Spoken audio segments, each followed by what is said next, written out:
मैं जितने व्यापारियों से मिलता हूं ना, मैं उनसे पूछता हूं एग्जैक्टली पिछले महीने का आना पाई प्रॉफिट मुझको एक लाइन में बता दो कितना था। उनको मालूम नहीं रहता है। मेरा नाम है Vivek Bindra, founder and CEO बड़ाबिजनेस.com। क्या है ये बड़ा बिजनेस? ये मेरी कंपनी का नाम है। मैं आप सबका बिजनेस बड़ा करने में आपकी मदद करता हूं। एक छोटे व्यापारी का, एक स्टार्टअप का, एक एमएसएमई या स्मॉल मीडियम एंटरप्राइज को बिजनेस बड़ा करने में मैंने देखा कि एक व्यापारी को तकलीफ आती है कि उसको बिजनेस बड़ा तो करना चाहता है पर जानता नहीं, उसके पास जानकारी नहीं है। इसके लिए मैंने कई affordable problem solving short term courses launch किए हैं, 2 महीने 3 महीने के। वर्किंग कैपिटल एक बहुत बड़ी तकलीफ है। क्या है वर्किंग कैपिटल? पहले इसको जरा समझते हैं कि बिजनेस फेल क्यों हो जाता है। देखिए, पहली चीज, अगर आपको कैश मैनेज नहीं करना आया अपने बिजनेस में, आप day to day operations manage नहीं कर पाएंगे। आपकी इन्वेंट्री और इक्विपमेंट पे अगर आपको और पैसा लगाना है, आप नहीं कर पाएंगे। नया प्रोडक्ट नहीं खरीद कर पाएंगे और पैसा कलेक्शन में ध्यान चला जाएगा। यार पैसा आया नहीं, उधारी चला गया, पैसा कैसे निकाल करके लाऊं, सेल्स कैसे बढ़ानी है, इससे ध्यान हट करके पैसे की कमी पे ध्यान ज़्यादा चला जाएगा। थोड़ा सा भी एक साइक्लिकल या थोड़ा सा भी सीजनल या एक सिचुएशनल इंपैक्ट आया ना आपके बिजनेस पे, एक दर्दनाक मौत के चलते आपका बिजनेस बंद हो जाएगा, पेनफुल डेथ हो जाएगी। देखिए, ये ऐसा बिजनेस है, इसकी एक ऐसी स्ट्रैटेजी अगर आप सीख गए तो पीछे से आने वाले सप्लायर के पैसे पे ही आप बिजनेस कर जाएंगे, आपको अपना पैसा ही नहीं लगाना पड़ेगा। अब वर्किंग कैपिटल के अलावा कुछ टेक्नोलॉजी की समझ बहुत जरूरी है। एक दुकानदार को भी हम चाहते हैं कि वो अपने बिजनेस को ऑटोमेट करना सीखे। क्या होता है ऑटोमेशन बिजनेस का?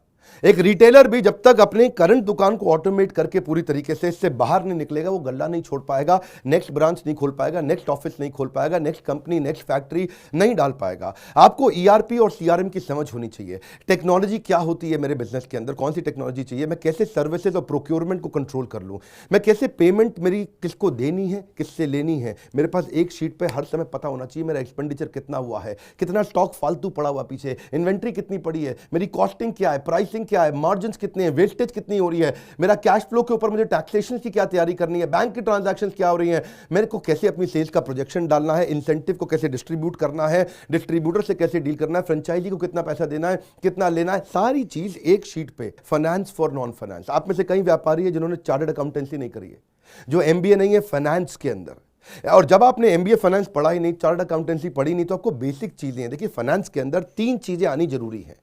एक है कि आपको पीएनएल अकाउंट समझ में आना चाहिए, आपका प्रॉफिट एंड लॉस अकाउंट क्या है, आप रोज कितना प्रॉफिट कर रहे हैं, पिछले महीने कितना प्रॉफिट किया, एग्जैक्टली आपको नहीं पता होगा।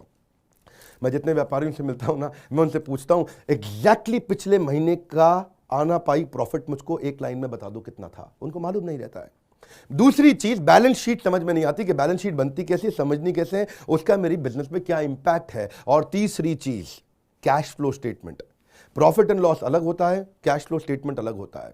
कैश फ्लो हो सकता है आपके बुक्स में प्रॉफिट हो लेकिन हाथ में कैश ना हो। अगर आपकी कॉस्टिंग ठीक नहीं है, प्राइसिंग कभी ठीक नहीं हो सकती। कई मैंने छोटे छोटे ऐसे कोर्सेज बनाए हैं और कैसे हिंदुस्तानी व्यापारियों को मद्देनजर रखते हुए उनकी प्रॉब्लम्स को इकट्ठा करके, इसलिए हमने इसको नाम दिया है प्रॉब्लम सॉल्विंग कोर्सेज। इसमें रियल एग्जांपल्स डाले हैं, इसके अंदर केस स्टडीज डाली हैं, इसके अंदर इंप्लीमेंटेशन के लिए आपको हमने असेसमेंट्स दिए हैं, एनिमेशन हर वीडियो के अंदर डाल दिया, रीडिंग मटेरियल डाल दिया ताकि रीइंफोर्समेंट हो जाए। आपको जब मन करे तब एक्सेस करो, आप जाके रिविजिट करो, फिर से जाके रीबिल्ड करो अपनी अंडरस्टैंडिंग को दोबारा पढ़ के। और मैंने ही खुद मिल करके अपने बेस्ट देश के ट्रेनर्स के साथ इन सारे कंटेंट को तैयार कराया है। अब आप सोचेंगे कि कोर्सेज बड़े महंगे होंगे। हाँ, महंगे तो होंगे, लेकिन प्री लॉन्च ऑफर के अंदर कि इसकी कॉस्ट आपके लिए अभी हमने लगभग 2000 रुपए पर कोर्स के आसपास कर दी है। अगर आप इनको बंडल में लेते हैं तो 2000 रुपए से भी कम पड़ते हैं। कोई कोर्स 2500 का है, कोई 2750 का है, कोई 3000 का है। अभी कुछ दिन के लिए प्री लॉन्च ऑफर है और इस ऑफर में अगर आपने इसको बंडल कर लिया तो लगभग 1700-1800 रुपए से सस्ता पड़ता है एक कोर्स आपको।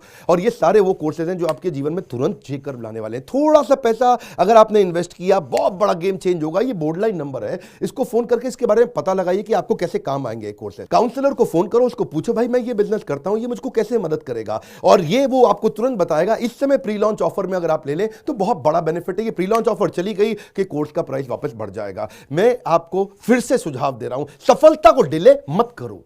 यही गलती कर रहे हो आप। अभी आप फोन नहीं करोगे, आपको लगा अच्छा लगा, बात करनी चाहिए, मेरे काम आ सकता है, अरे करनी चाहिए तो करो, अभी करो। आप अपनी सफलता को डिले मत करिए। हाथ से मौका निकल गया तो निकल गया।